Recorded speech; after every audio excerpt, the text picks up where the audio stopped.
Suatu kompetensi dasar pada pembelajaran matematika kelas 11 adalah menganalisis sifat-sifat determinan dan inverse matriks berordo 2x2 dan 3x3.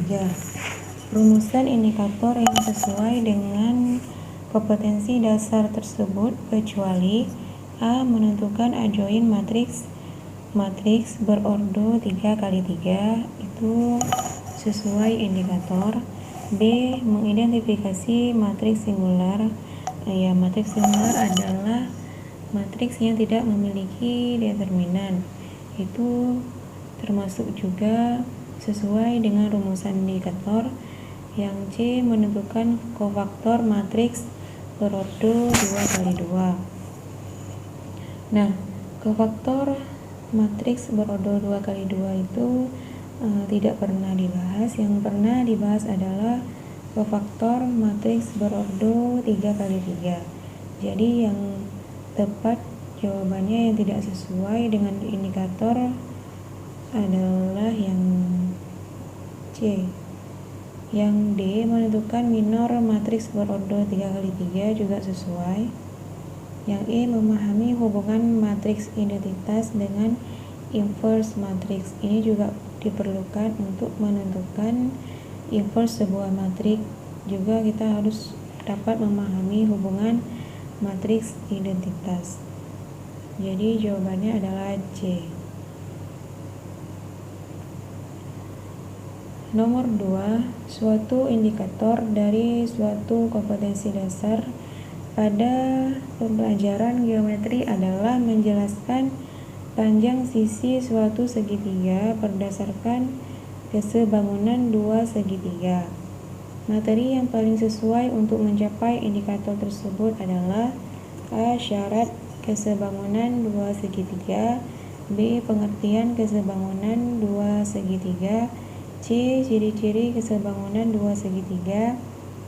D. Perbandingan sudut-sudut dua segitiga. Ini jelas tidak, karena tidak sesuai indikator yang diharapkan. Indikator dari KD menjelaskan panjang sisi itu adalah panjang sisinya. Yang E. Sifat-sifat kesebangunan dua segitiga. Maka yang paling lebih tepat yaitu untuk dapat menjelaskan panjang sisi suatu segitiga, maka kita memerlukan materi sifat-sifat kesebangunan dua segitiga. Untuk syarat, pengertian, dan ciri-ciri kesebangunan dua segitiga itu sudah termasuk ke dalam sifat-sifat kesebangunan dua segitiga. Jadi jawaban yang paling tepat adalah E. Nomor 3, suatu indikator dari materi sistem koordinat ialah menentukan kedudukan garis yang sejajar dengan sumbu X. Media yang paling sesuai untuk digunakan dalam pembelajaran agar indikator tersebut tercapai ialah, indikatornya menentukan kedudukan garis yang sejajar dengan sumbu X. Yang A, slide PowerPoint dengan gambar bidang koordinat dan sebuah garis yang melalui titik 2,0. Jika hanya ditayangkan slide PowerPoint, maka siswa belum bisa berinteraksi, hanya dapat mendengar penjelasan atau melihat slide PowerPoint saja, maka yang A kurang tepat. Yang B, video pembelajaran yang menampilkan garis sejajar sumbu Y. Ini juga salah. Yang C, papan dengan koordinat dengan paku sebagai titik-titiknya, serta sebuah benang dengan posisi tegak lurus terhadap sumbu Y. Ini juga tidak sesuai dengan indikator. Indikator yang diharapkan yaitu kedudukan garis yang sejajar dengan sumbu X. Yang D, lembar kerja terstruktur dengan tempat kedudukan titik pada bidang koordinat. E, kertas manila yang terdapat gambar bidang koordinat serta sebuah garis yang melalui titik 0,5 dan 3,0. Nah, kalau yang ini sudah ditentukan titiknya, maka siswa tidak dapat berpikir secara kritis lagi mendapatkan garis yang melalui titik-titik lainnya. Jadi yang E juga kurang tepat, maka yang lebih tepat adalah yang D. Soal nomor 4, diketahui suatu indikator menghitung panjang garis singgung persekutuan luar dua lingkaran. Soal berikut yang paling tepat untuk mengukur capaian indikator tersebut ialah A. Panjang garis singgung persekutuan luar dua buah lingkaran adalah 12 cm dan jarak dua titik pusat lingkaran tersebut adalah 13 cm. Jika panjang salah satu jari-jari lingkaran adalah 8, luas lingkaran yang lain adalah. Nah, ini tidak sesuai karena indikator yang diharapkan adalah menghitung panjang garis singgung persekutuan luar dua lingkaran. Yang B, diketahui dua buah lingkaran dengan pusat A dan B masing-masing berjari 34 dan 10. Garis CD merupakan garis singgung persekutuan luar. Bila CD 32, panjang A ke B adalah. Ini juga tidak sesuai karena tidak ditanyakan panjang garis singgung persekutuan luarnya. Yang C, 8 buah roda dililit dengan tali seperti gambar berikut, masing-masing roda diameternya 14. Tentukan panjang tali yang melilit roda-roda tersebut. Jadi kalau yang C, tali itu berada pada luar lingkaran. Jadi yang lebih tepat adalah yang C. Sedangkan yang D, panjang jari-jari dua lingkaran adalah 29 cm dan 14 cm. Panjang garis singgung persekutuan luarnya 36. Hitunglah jarak pusat kedua lingkaran.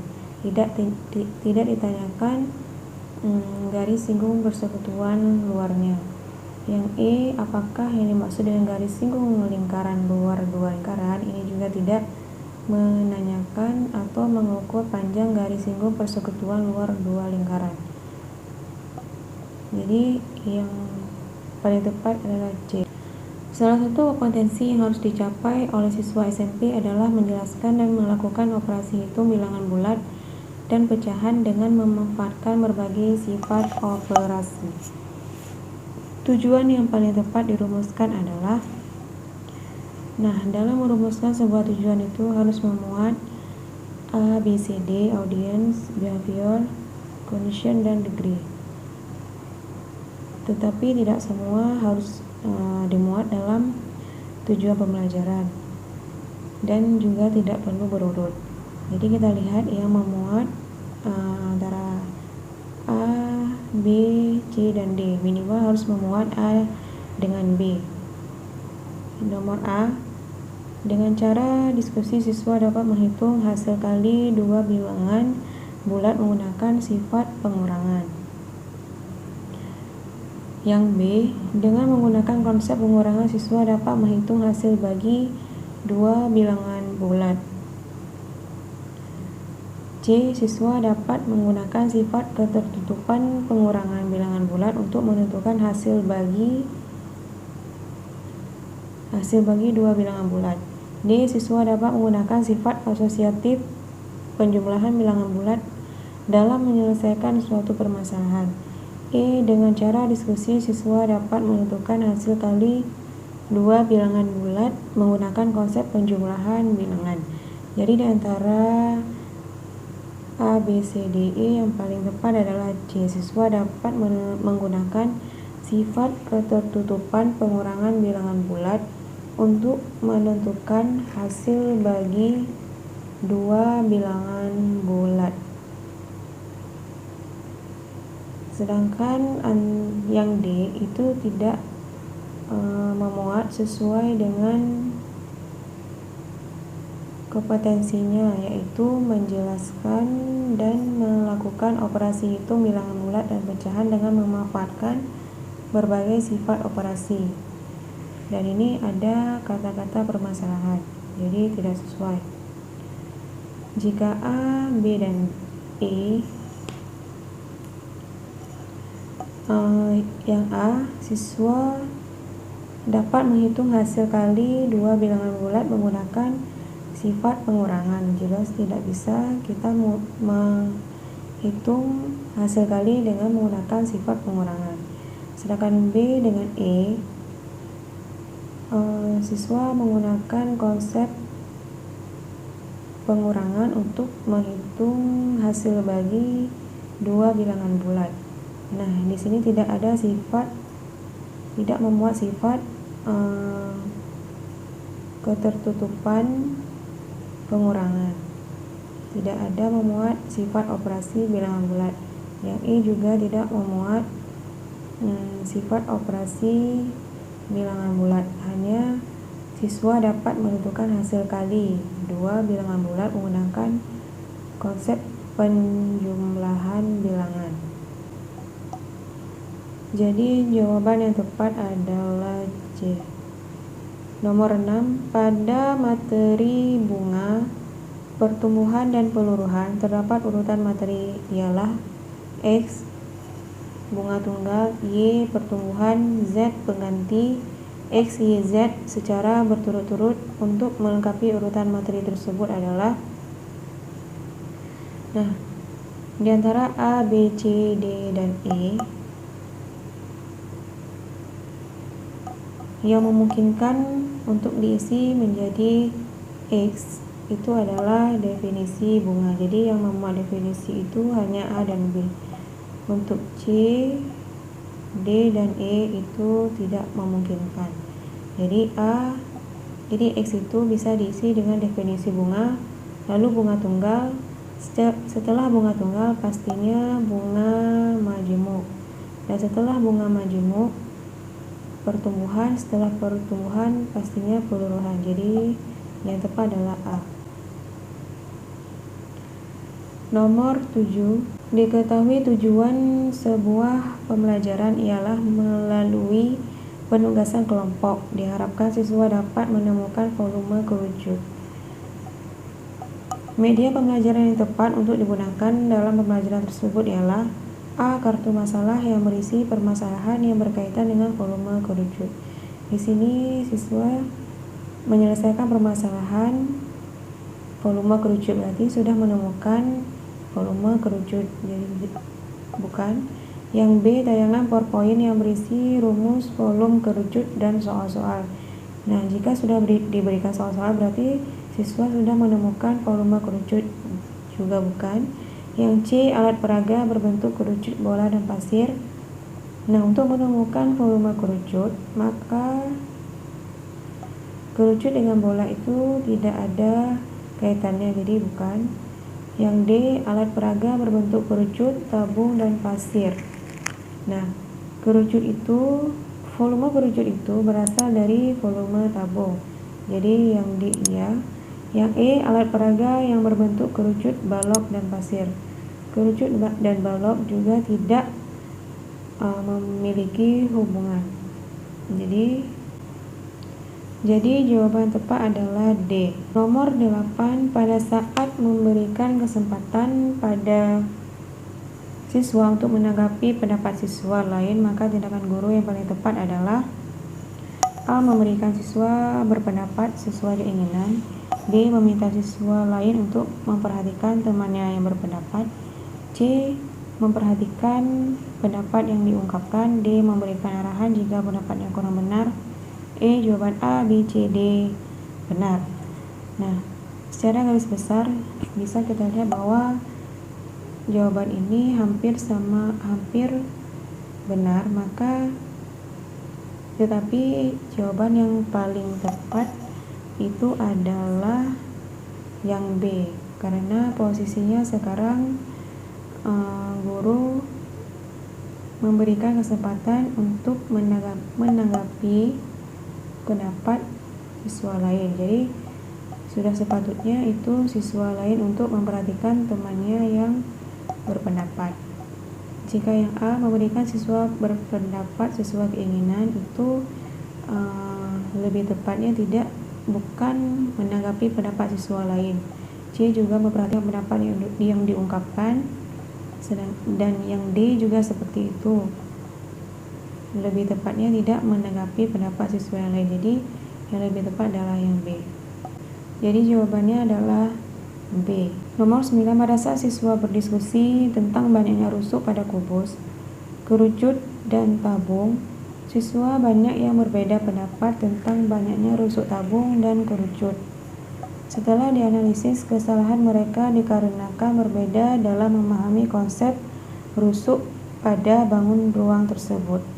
Tindakan yang sesuai untuk menangani perbedaan siswa dalam memahami konsep tersebut adalah: A. Siswa diminta mengamati benda real yang berbentuk kubus, tabung, dan kerucut untuk menghitung banyaknya rusuk. Nah, jadi di sini siswa itu masih berbeda dalam memahami konsep rusuk pada bangun ruang. Nah, untuk itu maka jawaban yang A itu kurang tepat. Yang B, siswa diminta mengamati gambar kubus, tabung, dan kerucut untuk menentukan banyaknya rusuk. Ini juga kurang tepat karena siswa masih berbeda dalam memahami konsep rusuk pada bangun ruang. Yang C, siswa diminta mengamati alat peraga dan gambar yang berbentuk kubus, tabung, dan kerucut untuk memikirkan apa yang dinamakan rusuk. Nah, ini lebih tepat. Yang D, membandingkan banyaknya rusuk balok dan kubus. Siswa tidak bisa membandingkan jika masih berbeda dalam memahami konsep rusuk. Yang E, guru menjelaskan banyaknya rusuk kubus, tabung, dan kerucut sehingga siswa paham. Dan yang E juga ini hanya mendapatkan ilmu searah. Siswa tidak memikirkan dan tidak berpikir secara kreatif untuk mendapatkan yang namanya rusuk itu seperti apa. Jadi yang lebih tepat adalah yang C. Jawabannya adalah C.